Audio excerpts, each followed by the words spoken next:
do not worry about our plan.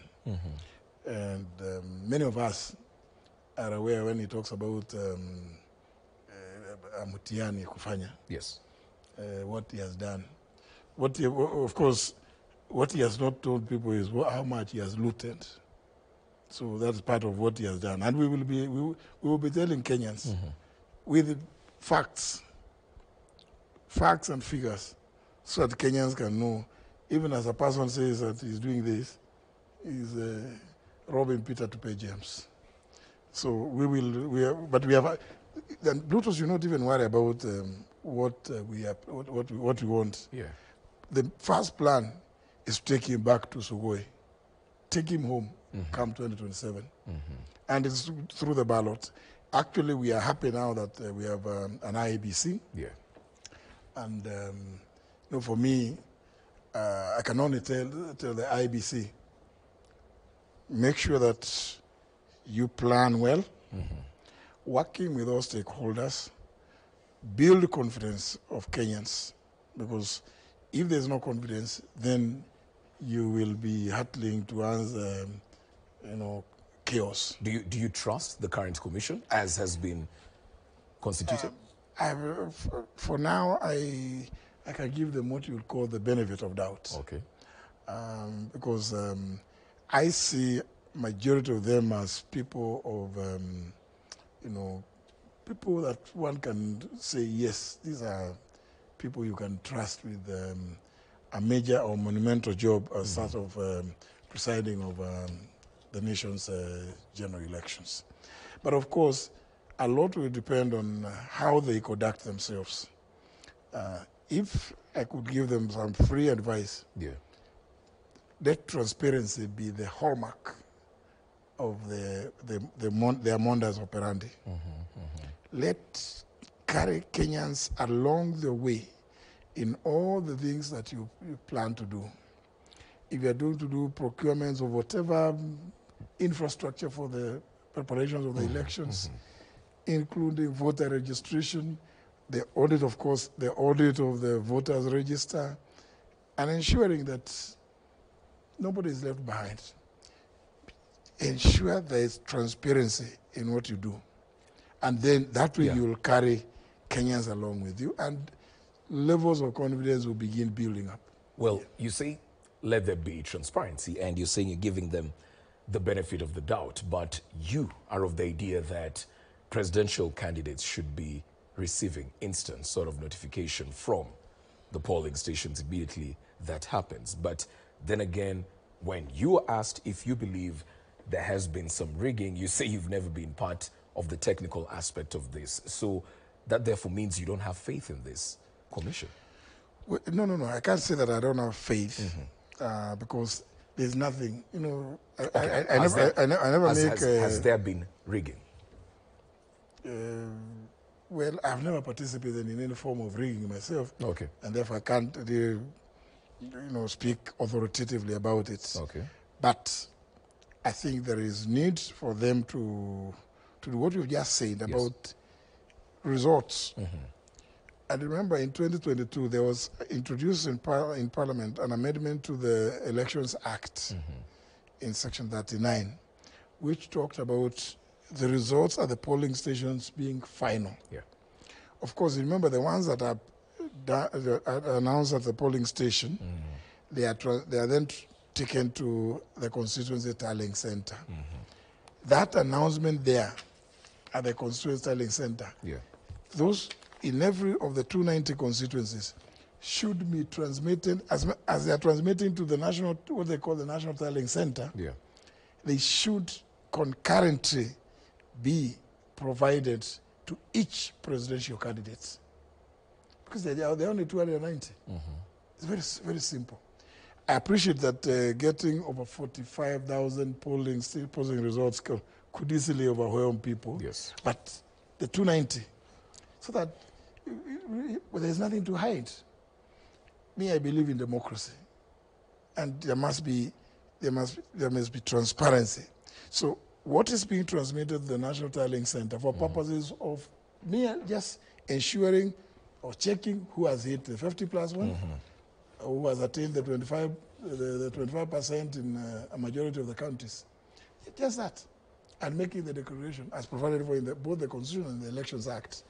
Justin, we all believe in democracy, and often or not, that is not the case, because we've heard of these rigging cases in numerous platforms and quarters. But looking at just the recent concluded elections in 2022, and claims that one of the reasons Azimio lost that elections is because they were not manning their votes in different places. And just yesterday, we saw a publication where we have over 34 schools that have been funded in the tunes of billions, and they are non-existent schools. So as the opposition, I'm sure you have this in your plan. So what sort of plan do you have to see to it that you're not going into an election with non-existent schools that serve as polling centers and polling stations, and you're actually at the right place at the right time?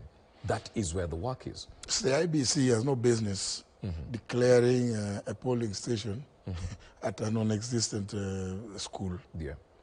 I mean, today, if we just told our Ngao officers, can you tell us how many schools are in your sub-location? That information will be available within a day. I mean, this is the truth, because every assistant chief in charge of a sub-location knows very well today. They will tell you how many public and private schools are in their areas of jurisdiction. Yeah. So that information should be available. In fact, it annoys me when I see lamentation by members of parliament, because they are saying that money has been taken to schools which are non-existent. What are their recommendations? They should just call the accounting officer. How is this so? If not, that should be, if it does not, that should be grounds for recommending the prosecutions of those responsible and begin an impeachment of the accounting officer if they are not able to explain the whereabouts. So today, as far as I'm concerned, the IEBC, if they wanted to get this information, it will happen within the click of a button. Okay. And of course, remember, there are IEBC officers spread countrywide. So as to how non-existent polling centers can be can exist, it's really is a matter that should beat logic.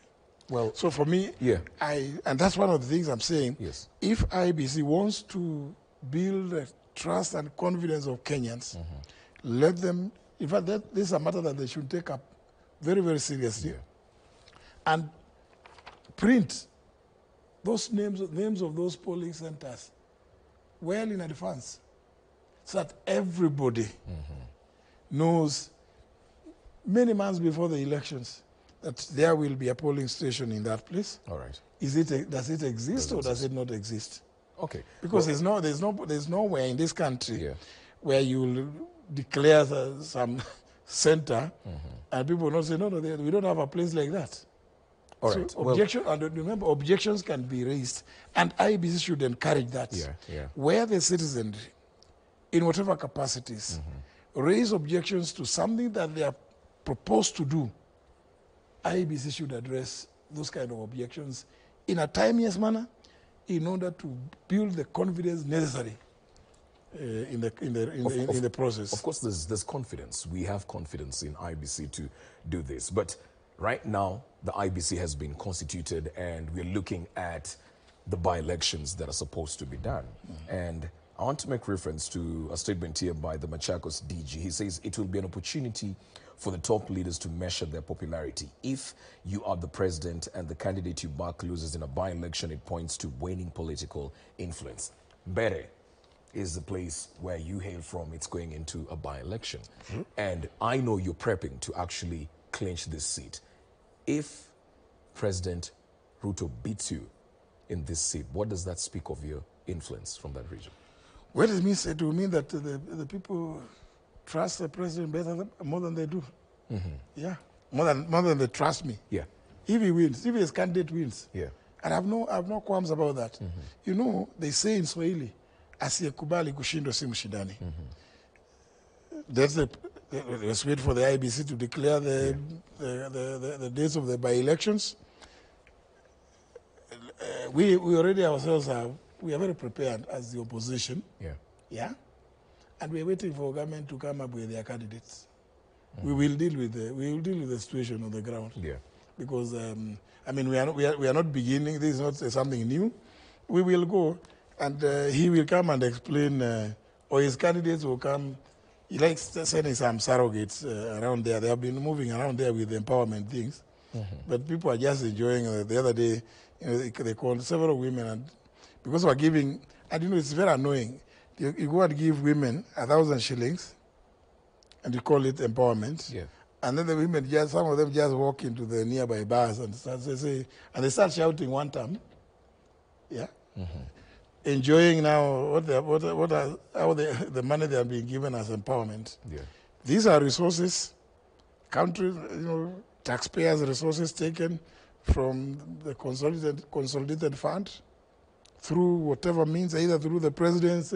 He says this is his own money in most cases. Even in a recent church donation, he said he gave out 20 million. That's his own money. 100 million, he says he was we want to see the check, we want to see the checks and the bank accounts. Because, William Ruto, I've always said, and I've said this several times, William Ruto is an incorrigible liar. Yeah. Because you can never trust anything that he says. His word is not bankable. You say that he's going to spend his own money. We challenge him as Kenyans. This is a bank account. Because, fish rolls at the top. If you want to prove us wrong, we want to see all these the checks, But people are just going to State House to collect money. Yesterday you saw the evangelical, 500 of them plus.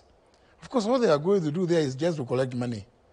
Now, that money is given cash. Yeah? They left there with money. Yeah. Cash. It was being given cash.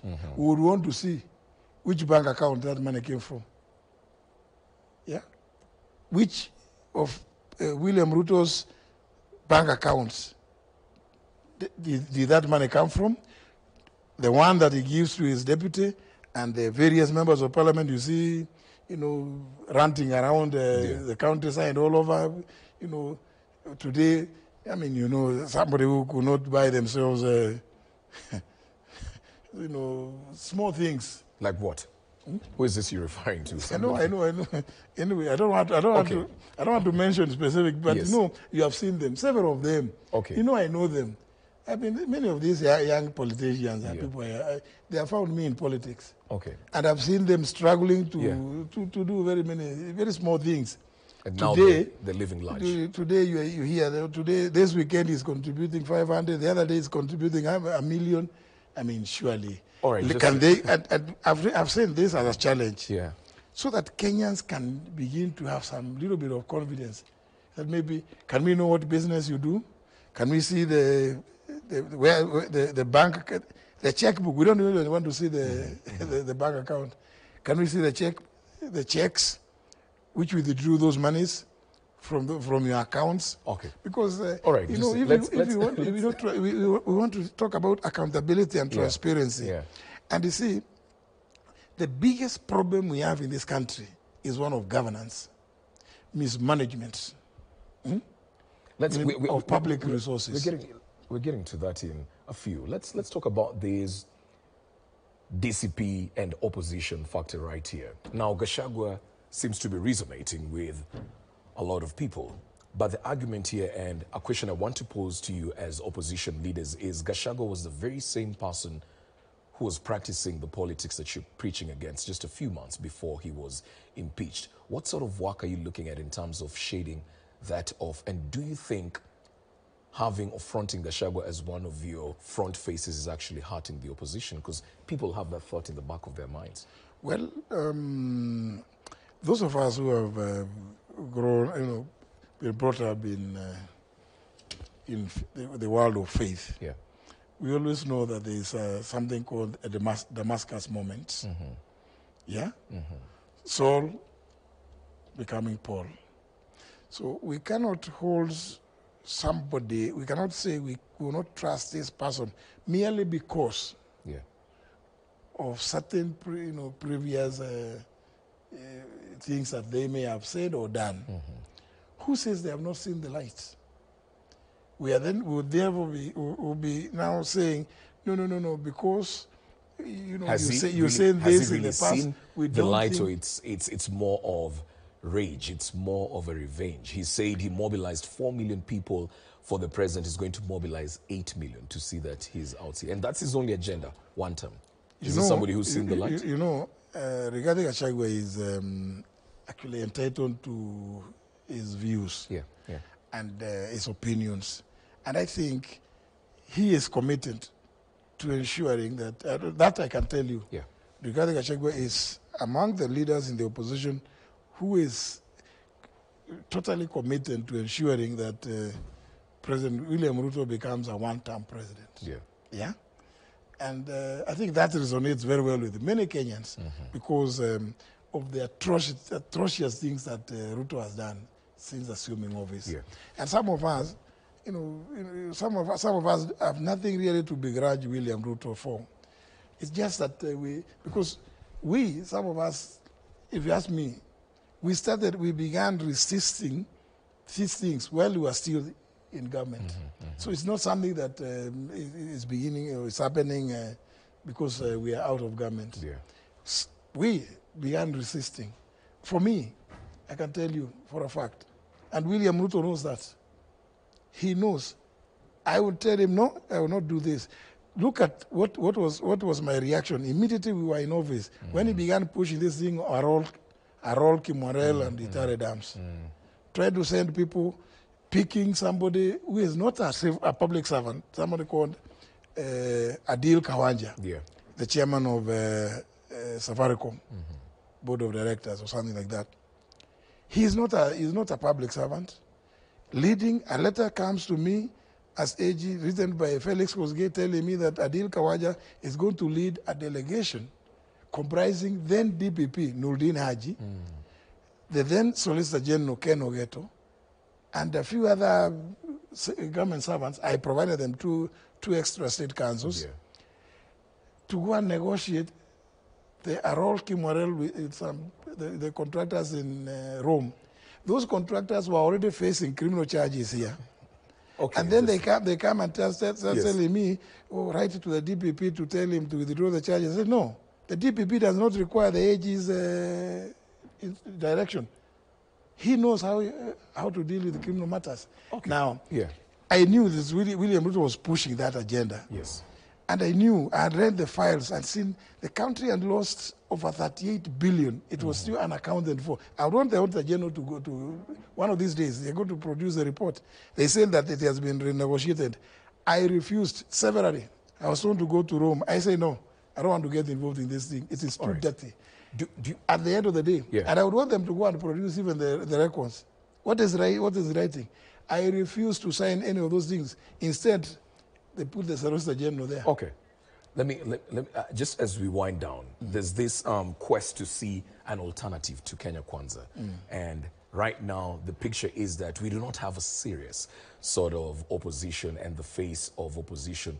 What do you think is preventing you opposition figures from forming a serious one umbrella? Do you still hide behind the illusion of time that you're going to do it? What is this that's preventing you guys to come under one umbrella and have a sensible sort of direction? That's work in progress.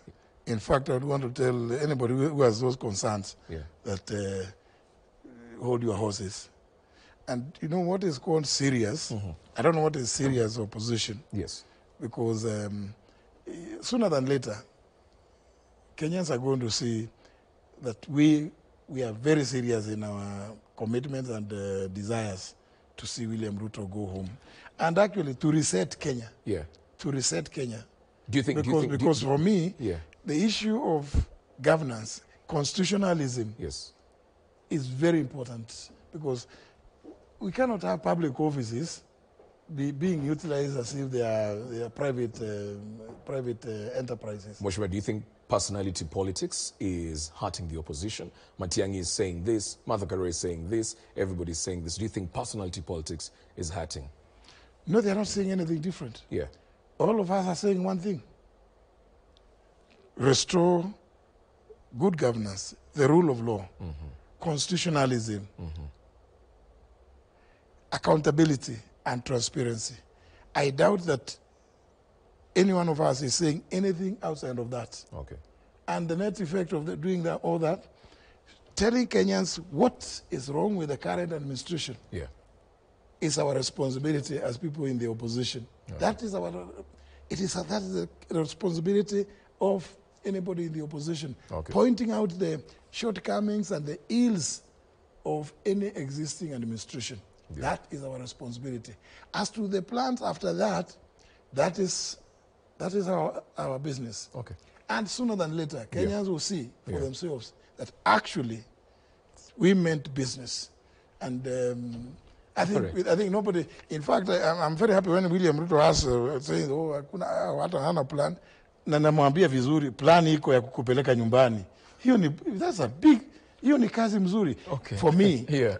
On a light note, I actually say, since William Ruto fired me, Yeah. he gave me only one more job Yeah. of ensuring that he goes home in 2027. All right. Na hiyo ni kibarua mzuri sana kwangu. Yeah. Na ndio naendelea kutekeleza hilo. My colleague Remy here has something for you. Yes, ma'am. Right, sir.